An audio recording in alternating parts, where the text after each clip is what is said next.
Good morning my dear friends. Lakshya career foundation की online video class में आपका हार्दिक स्वागत है। डियर फ्रेंड्स, यूपी टेट के अंतर्गत आने वाला जो चैप्टर है मींस मोस्ट इंपॉर्टेंट चैप्टर लासा मासा मींस लघुत्तम समा अपवर्त्य तथा महत्तम समा अपवर्तक से संबंधित जो प्रश्न पत्र में क्वेश्चन इंपॉर्टेंट बनते हैं उनकी कंसेप्ट को पहले क्लियर करने के पश्चात मींस HCF और LCM की कंसेप्ट को क्लियर करने के पश्चात मैं आज इस लेक्चर में उपस्थित हूं उन समस्त इंपॉर्टेंट प्रश्नों के सॉल्यूशन के साथ। तो बिना डाउट के डियर फ्रेंड्स, हम सारी प्रॉब्लम्स जो हैं उसको सॉल्व करने का प्रयास करेंगे। और यदि आप हमारे चैनल पर नए हो तो डियर फ्रेंड्स, आप हमारे चैनल को सब्सक्राइब कर लीजिए और सब्सक्राइब करने के बाद आप बेल आइकन को प्रेस कर दीजिए ताकि जितनी भी इंपॉर्टेंट वीडियो हम आपके लिए अपलोड करें, प्रोवाइड करें, उसका नोटिफिकेशन आपको शीघ्र पहुंचे। तो डियर फ्रेंड्स, चलते हैं बिना देरी किए हुए, शुरू करते हैं फर्स्ट क्वेश्चन जो कि सीटेट के एग्जाम में निश्चित रूप से इस क्वेश्चंस को पूछा गया है। सीटेट के एग्जाम में तो ये जो सीटेट के एग्जाम में पूछा गया डियर फ्रेंड्स, तो ये जो सीटेट के एग्जाम में पूछने का उसके तरीका है, ढंग है, ये काफ़ी कुछ अलग है और कुछ नए वर्ड का इस्तेमाल करके इस क्वेश्चन को पूछा गया है। तो पॉसिबिलिटी ये बनती है कि अन्य प्रतियोगी परीक्षाओं में इसके पूछे जाने की जो ये पॉसिबिलिटी है वो बन जाया करती है। डियर फ्रेंड्स, इस क्वेश्चन नंबर 1 को हम पढ़ना शुरू करते हैं। जरा देखिए कि यह क्वेश्चन किस कैटेगरी से पूछा गया है। तो डियर फ्रेंड्स, देख पा रहे हैं 30, 36 और 42 के सबसे छोटे, देख पा रहे हैं सबसे छोटे सार्वगुणज तथा सबसे बड़े सार्वगुणन खंड का गुणनफल है।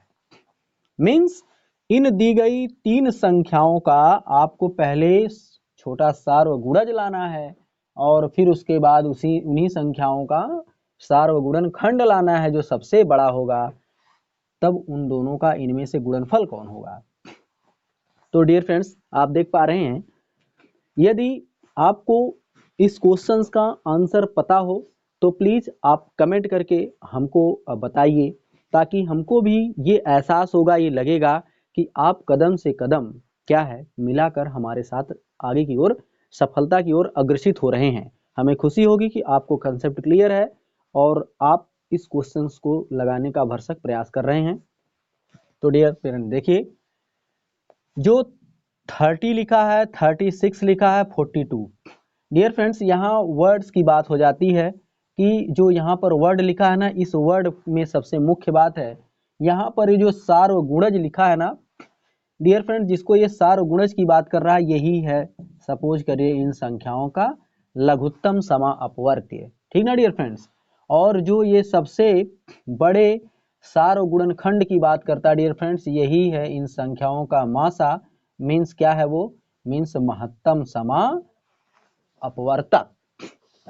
ठीक, तो इसमें हम ध्यान देंगे कि जिसको ये सार्वगुणज की बात कर रहा है वही क्या है, लघुत्तम समा अपवर्त। तो डियर फ्रेंड्स, लघुत्तम समा अपवर्त लेने के लिए मैंने आपको गुणनखंड विधि, भाग विधि ये बताया था। तो जैसे आपको अच्छा लगता है फटाफट उसको क्या करिए कि सॉल्व करने का प्रयास करिए। जैसे मेरे साथ देखिए, मैं इसमें पहले 2 की भाग करूंगा ना, 2 से 15 में भाग, देखिए 30 में भाग करेंगे 15 आएगा, 36 में भाग करेंगे 18 आएगा, 42 में भाग करेंगे तो कितना आएगा, 21 आएगा, है ना। अब इसमें क्या है, फिर से अगेन 2 से भाग करेंगे, जब तक इनमें से कोई संख्या एक भी 2 से विभाजित होगी तब तक भाग करते हैं। तो इसमें भाग करेंगे, 15 में नहीं जाएगा तो ऐसे डाउन कर लेते हैं, 2 9 18, 21 में नहीं जाएगी तो ऐसे। अब डियर फ्रेंड्स, 2 से विभाजित होने वाली कोई भी एक संख्या नहीं है, इसलिए अब 3 की बारी, 3 पचे 15, 3 त्रिक का 9, 3 साते 21, ये तीनों की तीनों अभाज्य संख्याएं हैं, चाहो तो छोड़ दो नहीं तो आगे की तरफ बढ़ा लो आप। तो ये तीनों की तीनों अभाज्य संख्याएं हैं, ये अपने से ही कटेंगी, तो जैसे 5 1 7। अब डियर फ्रेंड्स, हम इनका क्या ले लेते हैं, लासा, जिसको हम लघुत्तम समापवर्त कह रहे हैं, एक्चुअल में यही क्या है डियर फ्रेंड्स, यही है सार्वगुणज। क्या है ये, सार्वगुणज। ये समस्त संख्याओं के गुणन करने से ही प्राप्त होता है और ये ऐसी संख्या होगी जिनमें 30, 36 और 42 से पूरी की पूरी भाग जाएगी। तो डियर फ्रेंड्स, आप देख पा रहे हैं 2 गुणे 2 गुणे 3 गुणे 3, है कि नहीं, गुणे 5 और गुणे 7। जब इसमें डियर फ्रेंड्स आप गुणा करेंगे ना, 2 दूनी 4, 4 3 12, 12 3 36, और 36 में 5 से मैं गुणा करता हूँ तो 5 6 30, 5 3 15 और 3 18, 180। इसमें 7 से जब भाग करेंगे 7 8 56 और 7 1 कम 7 5 12, तो कितना प्राप्त हो जाएगा 1260। तो डियर फ्रेंड्स दी गई समस्त संख्याओं का मीन्स 30 36 42 का जो सार्व गुणज है मीन्स लघुत्तम समापवर्त है वो कितना है 1260। ये प्राप्त कर लिया आपने। अब बात करने वाले हम सार्वगुणनखंड की, वो भी सबसे बड़े सार्वगुणनखंड की मीन्स महत्तम समापवर्तक की। तो महत्तम समापवर्तक ज्ञात करने के लिए मैंने भी आपको इसमें भाग विधि का इस्तेमाल करवाया, और कौन सा, और मैंने बताया था इसमें गुणन अभाज्य गुणनखंड से, या सिर्फ आप गुणनखंड कर लीजिए, तो दोनों तरीका है। तो 30 का आप गुणनखंड करते तो उसमें सबसे बड़ा गुणनखंड कौन होगा ये चुन लेंगे आप, नहीं तो आप जानते हैं इसका 30 36, तो 30 का 36 का और किसका 42 का, क्या लिखे आप, इन सब में भाग देने वाली समस्त संख्याओं को लिख लीजिए, वही उसके क्या होंगे गुणनखंड कहेंगे, नहीं तो इसका अभाज्य गुणनखंड कर लीजिए। तो अभाज्य गुणनखंड आप जब करते हैं तो इसका तो कितना होगा 2 गुणे 3 है ना, और गुणे 5, 2 3 6 5 30 है कि नहीं। अब ये 36 है तो कितना हो जाएगा 2 गुणे 2 गुणे कितना हो जाएगा 2 गुणे 2 गुणे 3, 2 दूनी 4, 4 तिहाई 12, 12 तिहाई 36। और देखिए फिर 42 है 2 गुणे 3, 2 तिहाई 6, 6 सत्ते 42 है ना डियर फ्रेंड्स। अब इसमें से उभयनिष्ठ गुणनखंड को लिखिए और उन सभी का आपस में गुणा करके मासा प्राप्त कर लीजिए। तो डियर फ्रेंड्स मासा क्या हो जाएगा, इसलिए मासा बराबर हो जाएगा मीन्स मासा का मतलब यही है, इसमें नया वर्ड इस्तेमाल किया गया क्या सार्वगुणन, मतलब इसमें किया गया है कि सबसे बड़ा सार्वगुणनखंड। तो सार्वगुणनखंड सबसे बड़ा इसमें आप जान लीजिए सार्वगुणन खंड है, लेकिन याद रखिए कि सार्व में मतलब इसमें बड़ा वाला पद होना चाहिए, बड़ा वाला, और यहाँ जो है जिसको यहाँ छोटा वाला, ठीक ना। तो सार्वगुणनखंड, तो इसमें आप इसको जब मालूम करेंगे कितना आएगा 2 2 2, तीनों विद्यमान है, एक गुणनखंड आपने चुन लिया। फिर डियर फ्रेंड्स यहाँ 3 है, यहाँ 3 है, यहाँ 3 है, तो इनमें से एक 3 को आप चुन लेंगे, है देख पा रहे हैं। उभयनिष्ठ गुणनखंड को आप चुनिए, सिर्फ उभयनिष्ठ गुणनखंड को। और फिर उसके बाद डियर फ्रेंड्स यहाँ एक 2 है बट और 2 है नहीं कहीं, यहाँ 5 है, यहाँ 3 है, यहाँ 7 है, और इसमें 5 तो इसमें 5 नहीं, इसमें 5 नहीं, तो सार्वगुणनखंड कौन कौन हो गया सिर्फ और सिर्फ, देखिए सिर्फ उभयनिष्ठ अभाज्य गुणनखंड 2 हुआ, और कौन होती है तो 3 हुआ, 2 3 कितना हो गया 6। तो डियर फ्रेंड्स अभी प्राप्त कर लिया आपने ना कि सार्वगुणज को और सार्वगुणनखंड को आपने जब प्राप्त कर लिया तो डियर फ्रेंड्स अभीष्ट उत्तर पर चले जाइए, इसका हमें गुणनफल प्राप्त करवाना है। तो इसका मतलब है कि 1260 में मैं 6 का गुणा करूँ, 6 सुना 36, 6 दूनी 12 3 15 और 6 कम 6 कितना हो गया 7, 7560। बताइए कौन सा ऑप्शन सही है, पहला दूसरा तीसरा, देख पा रहे हैं तीसरा, और ये कौन है चौथा। तो डियर फ्रेंड्स का ऑप्शन नंबर जो डी है ना बिल्कुल करेक्ट आंसर माना जाएगा। ऐसे ही आप क्या करेंगे क्वेश्चन को सॉल्व करने का प्रयास करेंगे। चलते हैं नेक्स्ट इंपॉर्टेंट क्वेश्चन पर। ये जो क्वेश्चन नंबर 2 है डियर फ्रेंड्स, ये जो सीटेट का एग्जाम हुआ था, सीटेट का एग्जाम सितंबर 2015 में, उस टाइम में इस क्वेश्चन को पूछा गया, और ये क्वेश्चन काफी बहुत अच्छा क्वेश्चन है, इंपॉर्टेंट क्वेश्चन है। कैसे पूछा गया इसे कि 84 के सभी, देखिए 84 के सभी धनात्मक गुणनखंडों का योग, 84 के सभी धनात्मक गुणनखंडों का योग, लेकिन वो योग किन का होना चाहिए जो 7 के गुणज हैं वह। तो मतलब 7 के गुणज option number A B C तथा डी, इनमें से वो कौन सी संख्या है जो 7 का गुणज है।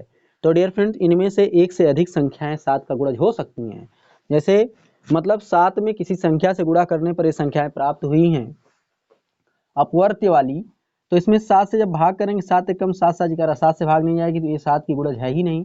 7 दूनी 14 फस्ते 49, ये 7 की गुणज है। 7 दूनी 14 और 7 8 56, 7 एकम 7 और 7 6 42। Dear friends B C D ये तीनों की तीनों संख्याएं 7 की गुणज हैं, लेकिन आप जानते हैं इन तीनों संख्याओं में से उस संख्या को प्राप्त करना है जो 84 के क्या है, धनात्मक गुणनखंडों के योग से बनी होगी, है कि नहीं। तो 7 के गुणज वाली संख्याओं के रूप में बनाना हमें, तो इनमें 84 के धनात्मक जो गुणनखंड जब हम करेंगे ना, तो ध्यान दीजिएगा 84 का जब आप धनात्मक गुणनखंड प्राप्त करेंगे, उनमें से उन संख्याओं को चुनेंगे जो 7 के गुणज के योग के रूप में लिखी गई होगी। तो चलिए हम पहले 84 के सभी गुणनखंड लिखते हैं। 84 के डियर फ्रेंड्स मैं लिखने वाला हूं धनात्मक गुणनखंडों को। तो 84 के सभी धनात्मक गुणनखंड लिखिए। तो 84 का आप जानते हैं डियर फ्रेंड्स, एक किसी भी संख्या का गुणनखंड होता है, तो इसलिए पहला हो गया 1, 2 से भाग जाएगी तो 2, है कि नहीं, 3 से भाग जाएगी इसमें तो 3, 4 से भाग जाएगी तो 4, 5 से जाएगी, माने सबसे बड़ा गुणनखंड वो संख्या खुद होती है, तो 84। देख लिया आपने। तो 84 के सभी धनात्मक गुणनखंड कितने हो गए, 1, 2, 3, 4, 5, 6, 7, 8, 9, 10, 11, 12। क्योंकि मैं गुणनखंड ज्ञात करने का नियम बताया हूँ, अभी वो क्वेश्चन नहीं आया डियर फ्रेंड्स। तो 84 के ये सभी क्या है डियर फ्रेंड्स, ये सभी गुणनखंड हैं। क्यों, क्योंकि इन सभी से 84 पूर्ण रूप से क्या हो जाएगा, विभाजित हो जाएगा।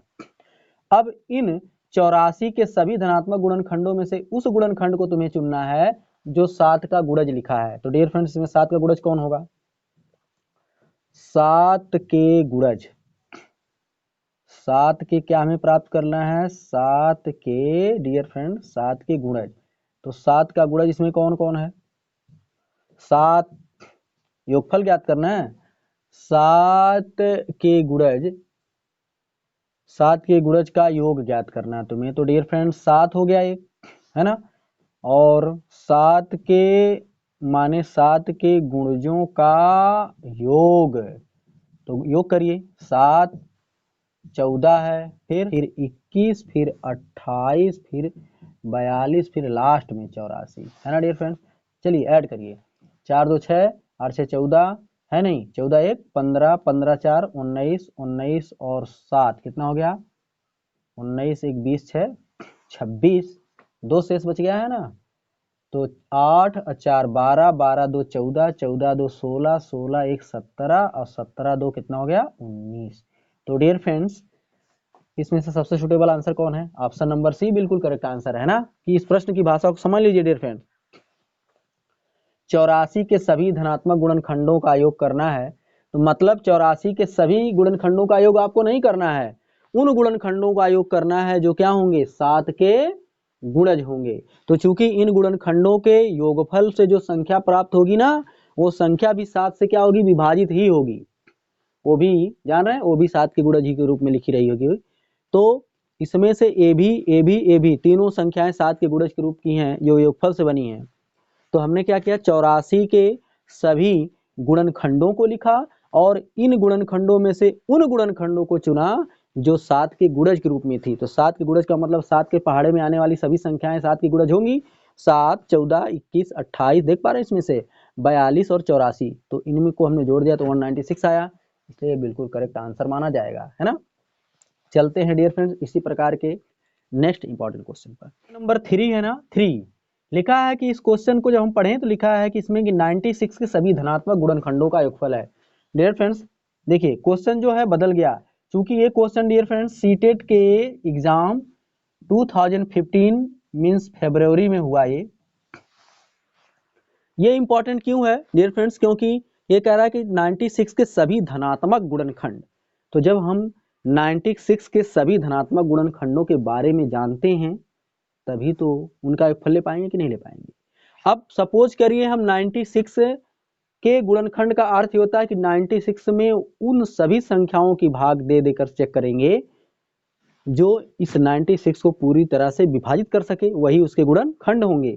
मतलब 96 में जितनी भी संख्या से भाग चली जाएगी उन समस्त संख्याओं को 96 का हम क्या बोलेंगे, गुणनखंड, फैक्टर बोलेंगे, उसका अपवर्तक बोलेंगे।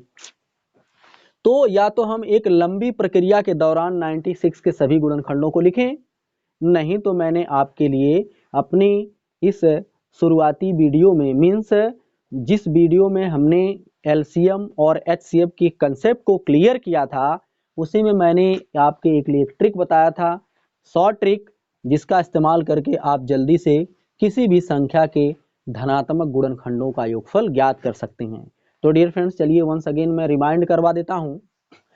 तो जिस संख्या के सभी धनात्मक गुणनखंडों का योगफल ज्ञात करना होता है, पहले उस संख्या का हम करते हैं अभाज्य गुणनखंड। क्या करते हैं डियर फ्रेंड्स? अभाज्य गुणनखंड। तो अभाज्य गुणनखंड इसका करिए तो कितना हो जाएगा? 2 चौके 8, 2 आठे 16, 2 से भाग करेंगे तो कितना हो जाएगा? 24। फिर 2 से भाग डियर फ्रेंड्स करेंगे कितना आएगा? 12। 2 से भाग करेंगे डियर फ्रेंड्स कितना आएगा? 6। 2 से भाग करेंगे कितना आएगा यहाँ? 3। आप देख पा रहे हैं, इन सभी संख्याओं का आपस में हम गुणा कर देंगे तो 96 इक्वल टू कितना लिख सकता हूं मैं? 2। देख पा रहे हैं, 2 इंटू 2 इंटू 2 इंटू 2 इंटू 2, मतलब 1 2 3 4 5। दो देख पा रहे हैं, 2 कितनी बार आया? 5 बार आया, और 3 1 टाइम आया। तो इसको जैसे ही आप इस प्रकार से लिखेंगे अभाज्य गुणनखंड में, तो इसको घातांकों के रूप में लिख लीजिए। तो 2 कितनी बार आया? 5 बार, तो 2 की घात कितनी हो गई? 5। लेकिन डियर फ्रेंड्स 3 कितनी बार आया? केवल एक बार। तो अब क्या करते हैं डियर फ्रेंड्स, यहीं से ट्रिक शुरू हो जाती है कि दी गई संख्या का पहले हम करते हैं अभाज्य गुणनखंड और बदलते हैं उसको घातांक रूप में, और फिर उसके बाद हम योगफल डायरेक्टली ज्ञात करने वाले हैं। तो योगफल बराबर डियर फ्रेंड्स क्या हो जाएगा? मतलब 84 के सभी धनात्मक गुणनखंडों का योगफल क्या हो जाएगा? तो डियर फ्रेंड्स ये जो संख्या है ना, अभाज्य रूप में लिखी है 2, तो 2 की घात कितनी है? 5 है। तो डियर फ्रेंड्स इस गुणनखंड की 5 घात में 1 जोड़ेंगे और इस टोटल मान में से 1 क्या कर देंगे? घटा देंगे, ठीक ना। और बटे क्या लिख देंगे? इस अभाज्य संख्या में से 1 ठे कम कर देंगे। फिर अगला क्या गुणनखंड है? अगला वो अभाज्य गुणनखंड 3 है। तो 3 की घात कितनी है? 1। तो इस 1 में 1 और जोड़ेंगे, मतलब जो घात होती है उसी में 1 जोड़ते हैं और फिर टोटल मान में से 1 घटा देते हैं, और फिर उस जो संख्या अभाज्य गुणनखंड वाली है उसमें भाग करते हैं 1 कम करके, ठीक ना। यही ट्रिक है आपके लिए। तो 2 की घात अब 5 के बजाय कितनी हो जाएगी? 6। तो 2 की 6 घात को आप कितना बोलते हो? 2 दूनी 4 दूनी 8 दूनी 16 दूनी 32 दूनी 64। 64 में से ये जानते हैं 64 माइनस 1, और 2 में से 1 जाएगा, 1 बचेगा। यहाँ 3 की घात 2 माने 3 त्रिक का 9, 9 माइनस 1 बटे 2 बचेगा, है कि नहीं। तो 64 में से 1 जाए कितना बचेगा? 63 बटे का कोई मतलब नहीं, और 9 में से 1 जाए कितना बचेगा? 8, 8 बटे 2। तो डियर फ्रेंड 2 चौके 8। अब 4 से गुणा कर दे, 4 तिहाई 12, अब 4 छक 24 और 1 कितना हो गया? 25। तो डियर फ्रेंड्स 96 के मतलब 96 के समस्त गुणनखंडों का जो योगफल होगा वो 252 ही होगा। नहीं तो आप अगर लंबी प्रक्रिया के दौरान 96 के सभी गुणनखंडों को लिखिए और जोड़िए, लास्ट में आपको 252 ही प्राप्त होगा।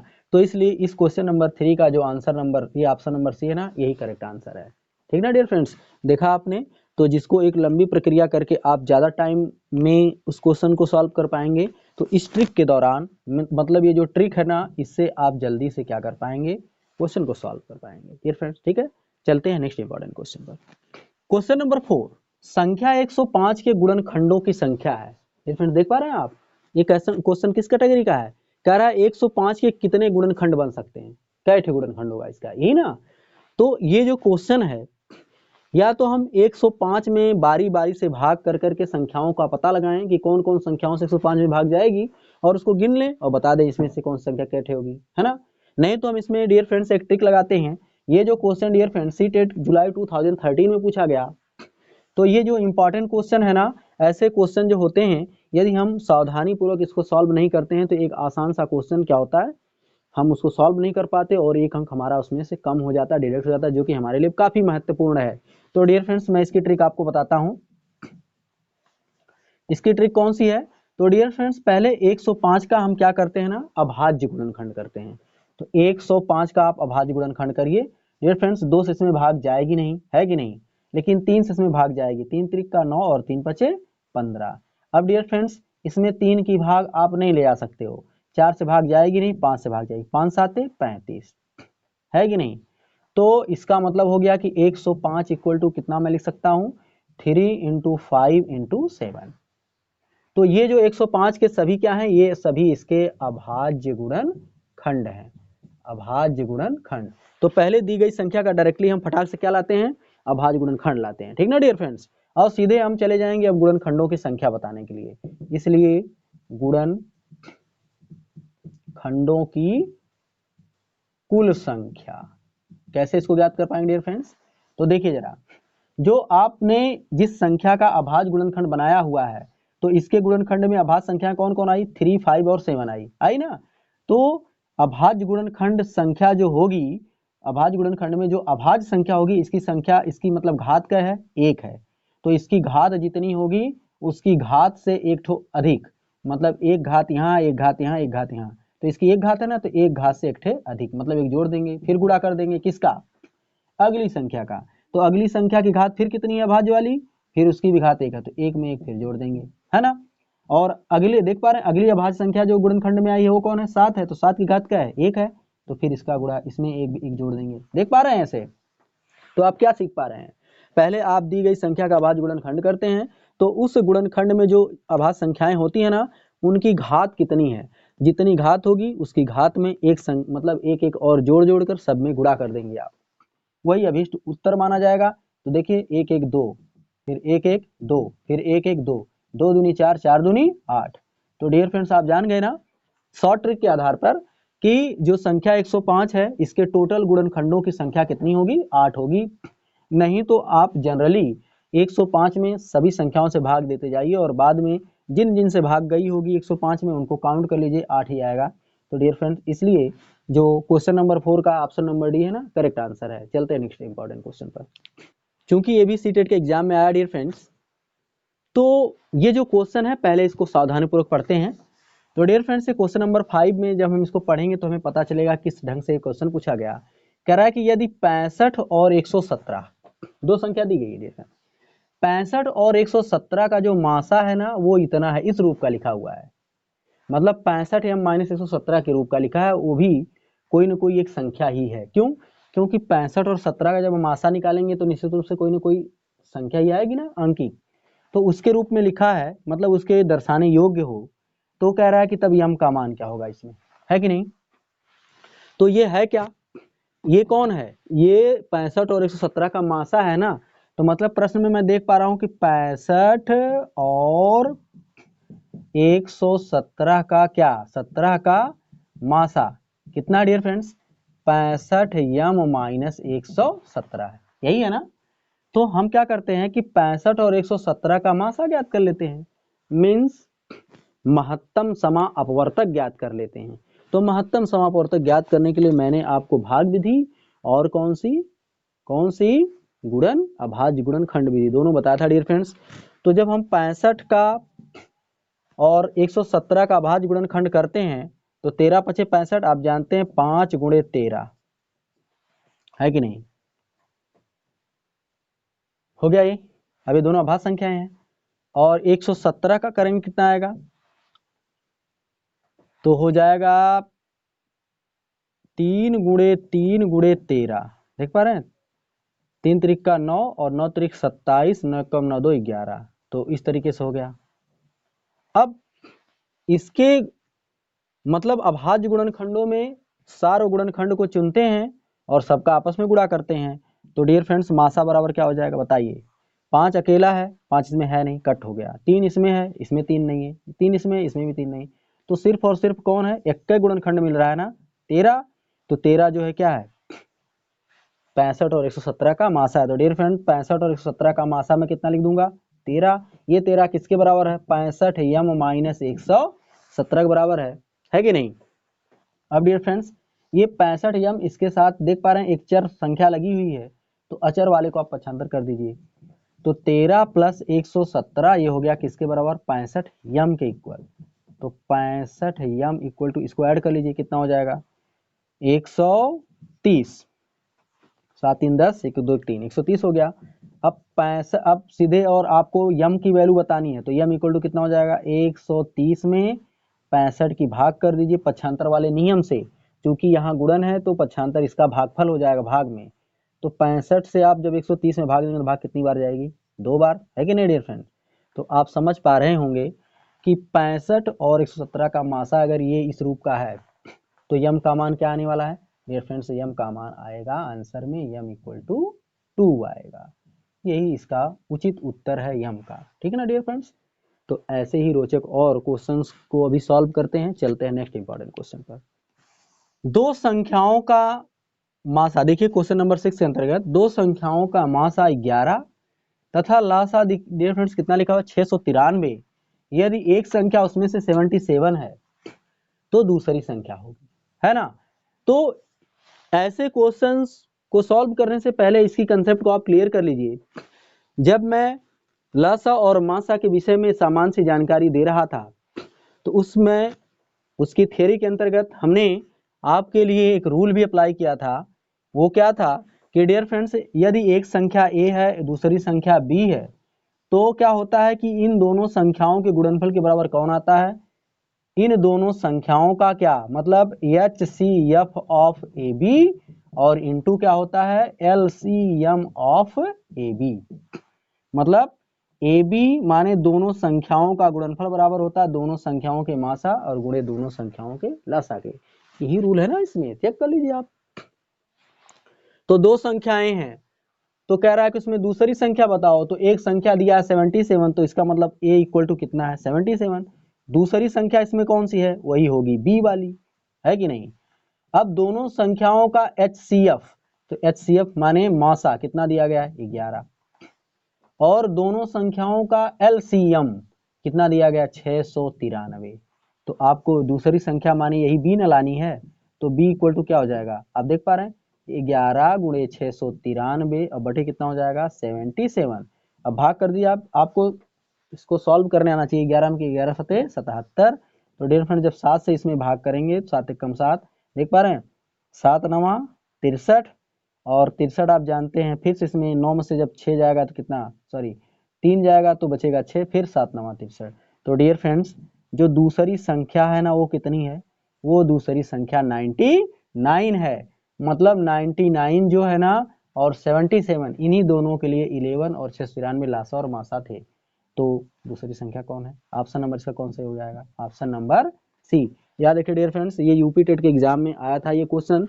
तो ये जो क्वेश्चन भले ये ना आए तो क्या हुआ, या जो क्वेश्चन है भले नहीं आए लेकिन इस रूल पर तो क्वेश्चन जो है राशियों को बदल बदल कर पूछा जा सकता है। इसलिए आप इसको याद रखेंगे कि दो संख्याओं का जो गुणनफल होता है ना उनके अलग अलग मासा और लासा गुणनफल के बराबर होता है। चलते हैं नेक्स्ट इंपॉर्टेंट क्वेश्चन पर। क्वेश्चन नंबर 7 के अंतर्गत ध्यान से इसको देखिए। दो सह अभाज्य संख्याओं का महत्तम समापवर्तक क्या होगा। तो डियर फ्रेंड्स हालांकि ये क्वेश्चन जो है ना कि जब मैं महत्तम समापवर्तक की कंसेप्ट क्लियर कर रहा था और उस महत्तम समापवर्तक में क्या था उसके महत्तम समापवर्तक की विशेषताओं के बारे में बता रहा था, तो ये क्वेश्चन सपोज कर लीजिए उसी में आ गया था। यदि आपने उसको ध्यानपूर्वक देखा होगा मुझे सुना होगा। तो मैंने बता दिया था कि जो सहअभाज्य संख्याएं हैं डियर फ्रेंड्स उनका महत्तम समापवर्तक आखिर होता क्या है ना। यदि आप नहीं जान पा रहे हो तो क्या है कि नंबर सिस्टम के अंतर्गत हमने अबाउट नंबर्स के विषय में जो जानकारी संबंधित वीडियो बनाई है उसका जो लिंक है इस वीडियो के डिस्क्रिप्शन में उसे आपको प्रदान कर दिया जाएगा और वहां से आप अभाज्य मतलब सह अभाज्य संख्या के विषय में बेहतर जानकारी प्राप्त कर सकते हैं। तो डियर फ्रेंड्स सह अभाज्य संख्याएं को प्राइम नंबर, देखिए प्राइम नंबर जो होती है ना डियर फ्रेंड्स अभाज्य संख्या और प्राइम से बना को प्राइम और इसी प्राइम से एक और बन जाता है dear friends twin prime number. मतलब को प्राइम माने सह अभाज्य संख्या, कौन सी संख्या सहअभाज्य, और जो प्राइम नंबर है ये कौन सी है सिर्फ अभाज्य है। और जो ट्विन प्राइम है ये डियर फ्रेंड्स कौन सी होती है ट्विन प्राइम जुड़वा अभाज्य संख्या। तो ध्यान दीजिए दोनों में सह अभाज्य संख्या में एक विषम संख्या होती है और दूसरी कोई भाज्य संख्या होती है। मतलब वो सम भी हो सकती है विषम भी हो सकती है।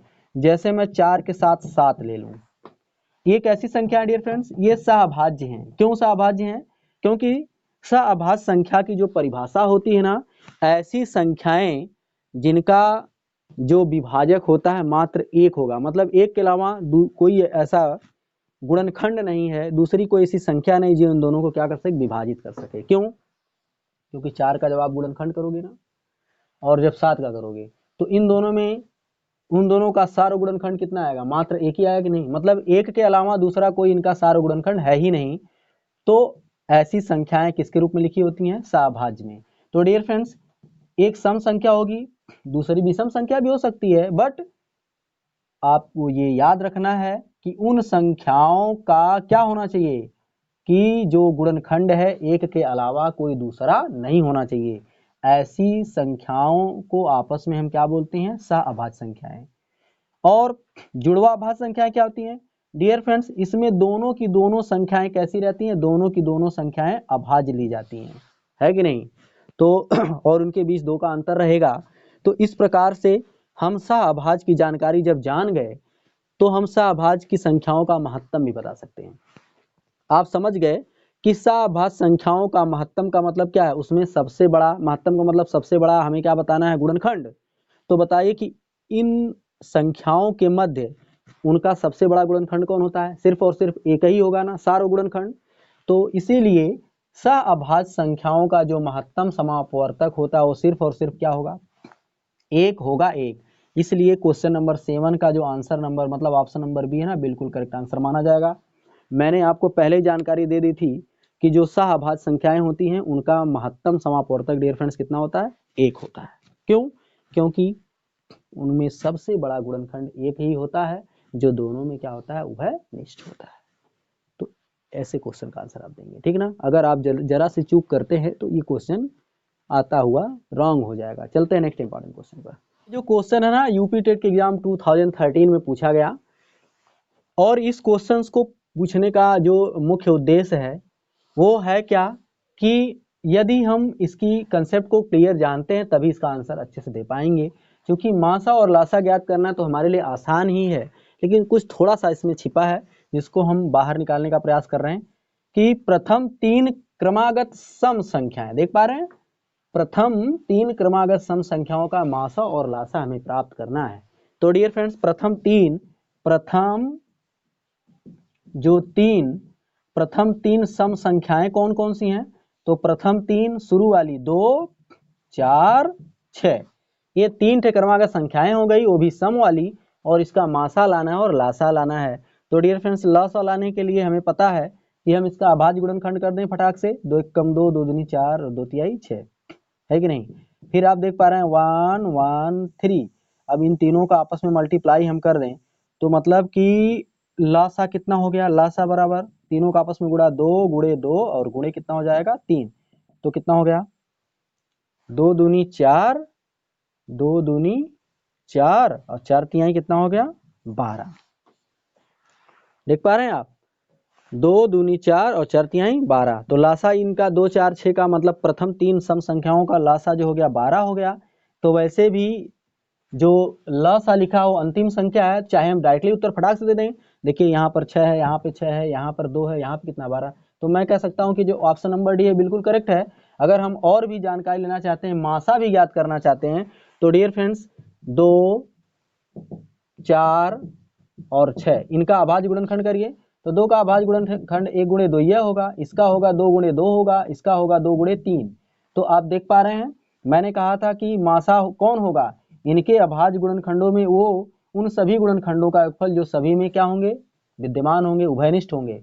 तो डियर फ्रेंड्स, मासा बराबर क्या हो जाएगा, विद्यमान गुणनखंड चुनिए। तो आप देख पा रहे हैं 2 2 2, यही मतलब एक ऐसा 2 है जो तीनों में विद्यमान है, बाकी सभी लोग नहीं हैं, तो एक के अलावा, तो इसलिए जो मासा हो गया 2 हो गया। तो बताइए, यहाँ 1 लिखा है, गलत है, यहाँ 2 लिखा है, यहाँ 1 लिखा है, यहाँ 2। तो चूंकि जब लासा 12 आया और मासा 2 आया, तो जो ऑप्शन नंबर डी है यही बिल्कुल करेक्ट आंसर माना जाएगा क्वेश्चन नंबर 8 का। चलते हैं नेक्स्ट इंपॉर्टेंट क्वेश्चन पर।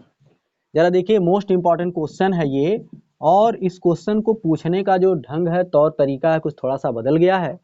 कह रहा है कि 2 प्राकृत संख्याएं 6 संबंधे 11 के अनुपात में है। देख पा रहे हैं आप, मतलब दोनों संख्याएं ली गई होंगी जिनका यहाँ पर मासा और लासा इस वक्त इस रूप में दिया गया, वो क्या है, इसके अनुपात में, मतलब वो संख्याएं कौन है ये पता नहीं है, लेकिन 2 प्राकृतिक संख्याएं जिनका अनुपात क्या है, 6 अनुपात 11 के में अनुपात में है। यदि इनका ये लसा लिखा है 462, तो इनका क्या ज्ञात करना भाई, मासा है कि नहीं डियर फ्रेंड्स। मैं आपको एक ट्रिक बताता हूं डियर फ्रेंड्स, जो संख्याएं ना आपस में अनुपात रूप में लिखी रहती हैं, तो अनुपात रूप में जो संख्याएं लिखी हैं, यदि उन संख्याओं के अनुपातिक मान में हम मासा से गुणा कर दें तो हमें संख्या फटाक से पता चल जाती है कि नहीं। तो अभी तो हमें मासा ही नहीं पता है, तो जब मासा नहीं पता है तो हमें मानना पड़ेगा कि मासा डियर फ्रेंड्स कितना है, मासा कितना है, यक्स है कि नहीं। तो अब मासा यक्स है, तो मैं बताया अभी कि मासा जो होता है इन संख्याओं का सबसे बड़ा क्या होगा, गुणनखंड होगा। तो जो अनुपातिक रूप में ये संख्याएं लिखी गई है ना, इनमें आप एक्स से गुणा कर दीजिए बारी बारी से, तो संख्या पता चल जाएगी। इसलिए पहली संख्या हो सकती है, अभी ऐसा क्वेश्चन भी आएगा दूसरा, इसलिए पहली संख्या डियर फ्रेंड्स कितनी हो जाएगी, 6 गुणे एक्स माने 6x। इसलिए दूसरी संख्या कितनी हो जाएगी डियर फ्रेंड्स, 11x। दो संख्या पता चल गई। अब आप रूल लगाइए, कौन वाला, मैं बताया था आपको कि जो संख्याओं का मासा और लासा होता है ना, उन दोनों संख्याओं गुणनफल के बराबर होता है। तो पहली संख्या है कि नहीं, पहली संख्या गुणे दूसरी संख्या और बराबर क्या होगा, उनका मासा और गुणे किसके बराबर होता है, उसके लासा। तो पहली संख्या कितनी है 6x, दूसरी संख्या कितनी पता चल गई 11x। मासा डियर फ्रेंड्स कितना है इसमें पता नहीं, तो वो कौन है इसमें, वो जो अभी था यहाँ पर मासा, अभी हमने इसका लिया था x है कि नहीं। अब बट इसमें इसका लासा कितना दिया गया है 400 कितना दिया गया है 62। अब एक तरफ से एक x काट दीजिए, सरल करने का तरीका, 11 में 6 से गुणा कर दे कितना हो गया 66 यक्स, और इधर है 462। यक्स का मान लिया डियर फ्रेंड्स कितना आ जाएगा 462 और बटे कितना हो जाएगा 66। अब भाग करके चेक कर लीजिए भाग कितनी बार जाएगा डियर फ्रेंड्स। तो अब जब भाग करेंगे 7 छक 42, 7 छक 42 और 4 46 हो गया कि नहीं, तो इसका मतलब इतना कम इतना 7 बार भाग गई, तो आ जाएगा यक्स बराबर 7। तो अब पता चल गया है कि जो संख्याएं थी ना, वो संख्याएं कौन कौन थी। 6 में जब 7 से मैं गुणा करूंगा तो संख्या अट्ठे 42 थी और अट्ठे संख्या क्या थी 77 थी, और जब इन दोनों का हम मासा लाएंगे ना तो सिर्फ और सिर्फ कितना लाएंगे 7। तो इसलिए डियर फ्रेंड्स क्वेश्चन नंबर 9 का जो सबसे करेक्ट आंसर है वो कौन है, आंसर ऑप्शन नंबर डी, यही होगा इनका मासा। तो देखा आपने, इस प्रकार से हम क्वेश्चन का आंसर जल्दी से देते हैं ट्रिक पर। चलते हैं नेक्स्ट इंपॉर्टेंट क्वेश्चन पर। क्वेश्चन नंबर 10 देख पा रहे हैं आप, क्वेश्चन जरा पहले इसको पढ़िए। यदि तीन संख्याएं 1 अनुपाते 2 अनुपाते 3 के अनुपात में, देखिए 1 संबंधित 2 संबंधित 3 के अनुपात में है तथा उनका मासा कितना डियर फ्रेंड्स 12 है, तो वो संख्याएं कौन है। यदि हम इस क्वेश्चन को एक ट्रिक पर लगाएं तो ये क्वेश्चन चंद सेकंड में आ जाएगा, नहीं तो हम इसको लेंदी लगाएं, पहले माने संख्याएं कौन है तो मासा निकालें, फिर उनका लासा निकालें, फिर दोनों में संबंध लें। तो मैंने आपके लिए क्या बताया, इसके पूर्व में जो क्वेश्चन सॉल्व किया, या एक ट्रिक हम आपको ये बता देते हैं कि जो डियर फ्रेंड्स जरा ध्यान दीजिए, यदि संख्याएं ऐसे अनुपात में लिखी हों और हमें बताना है कि आखिर वो कौन कौन संख्याएं थी जिनका ये क्या है मासा लिखा हुआ है, तो डियर फ्रेंड्स याद रखिए अनुपातिक रूप में जो अंक रहते हैं ना, इन्हीं अनुपातिक अंकों में इस मासा का डायरेक्टली गुणा कर देते हैं। क्यों, क्योंकि ये मासा एक ऐसा गुणनखंड होता है सबसे बड़ा वाला, जो इन समस्त संख्याओं के गुणनखंडों में विद्यमान होता है। तो डियर फ्रेंड्स इसलिए मैं ये कह सकता हूं कि जो 1 संबंधित 2 संबंधित 3 लिखा हुआ है ना, मतलब 1 संबंधित 2 संबंधित 3 लिखा है, तो इसका मतलब है कि जो इनका मासा 12 है तो 1 में 12 का गुणा रहा होगा, है कि नहीं, 2 में 12 का क्या रहा होगा गुणा रहा होगा, और 3 में भी 12 का क्या रहा होगा गुणा, तभी तो मासा निकल के आया था कि नहीं निकल के आया था। देखिए इन तीनों संख्याओं में सबसे बड़ा गुणनखंड कौन है 12 ही तो है, इसीलिए मासा है। तो आप समझ गए कि संख्याएं कौन है, 12 में 1 से गुणा करिए 12 1 कम 12, 12 में 2 से गुणा 12 दूनी 24, और 12 में 3 से गुणा करिए 12 तिहाई 36। इसका मतलब डियर फ्रेंड्स वो संख्याएं कौन सी थी 12 24 और 36 थी। सेट कर लीजिए कौन सा आंसर इसमें माना जाएगा, ऑप्शन नंबर बी 12 24 और 36। तो डियर फ्रेंड्स इस क्वेश्चन का जो सुटेबल आंसर है ना, करेक्ट आंसर है वो ऑप्शन नंबर डी है। तो ऐसे हम चालाकी पूर्वक क्वेश्चंस का आंसर देते हैं और अपने टाइम को बचाते हैं। यदि ऐसे ही इंटरेस्टेड और क्वेश्चनों का, मोस्ट इंपॉर्टेंट क्वेश्चनों का ट्रिक के हिसाब से आपको सॉल्यूशन प्राप्त करना है तो आप हमारे साथ वीडियो में अंत तक बने रहिए, बिना स्किप किए हुए वीडियो को देखने का प्रयास कीजिए और इससे भी बेहतर जो वीडियो है उसके सॉल्यूशन के साथ हम नेक्स्ट वीडियो में उपस्थित होंगे। दीजिए हमें इजाज़त। वीडियो देखने के लिए आपका धन्यवाद।